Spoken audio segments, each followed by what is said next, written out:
Okay, this video is for 11.4a, graphing absolute value functions.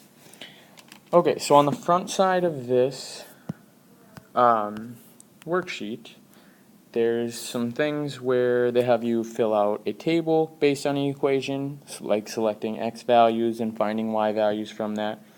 They have a part where they already give you a table, you graph it and determine domain, range, vertex, that kind of stuff. Let's do a problem on where we have to do all of that in one selection. So let's look at problem number 8. We'll do this whole thing together. So if we want to create a graph and if we want to find the domain, the range, and the vertex, the first thing we have to do is start by making a table. Now in problem 8, it's nice, they've given us the x values to use. So we just want to plug these values in to our equation and then fill out what we get for our y values. From there we'll plot the graph and we'll look at the domain, range, and vertex. Now, we talked today about the general form of an absolute value graph as being y equals a times x minus h plus k, which we've seen this notation before with square root graphs, cube root graphs, squared graphs, cubic graphs, all those types of things. So our vertex is actually going to be h comma k, which is exactly why -4 is in the middle of this graph, because you can see from this equation that our h value, since it's +4, our h value is actually a -4. Which means that if we plugged in -4 into this graph, we would come out with a +2.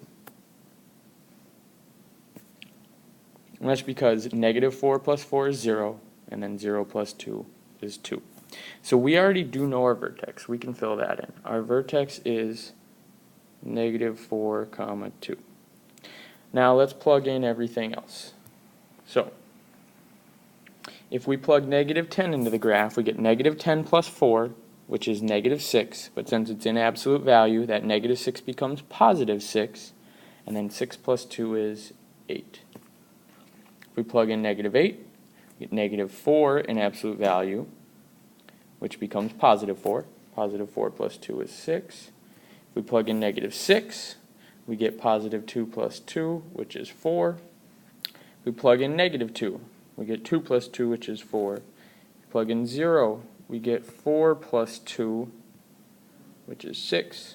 And if we plug in 2, we get 6 plus 2, which is 8. And you can see the symmetry of this graph. So let's plot it. Let's start with the vertex. Our vertex is -4, 2. So -4, 2 is right there. Then the other points. We'll start at -10. -10, 8. -8, 6. -6, 4. Got our vertex, so then -2, 4. 0, 6. And 2, 8. And now if we connect those dots, do the best I can here,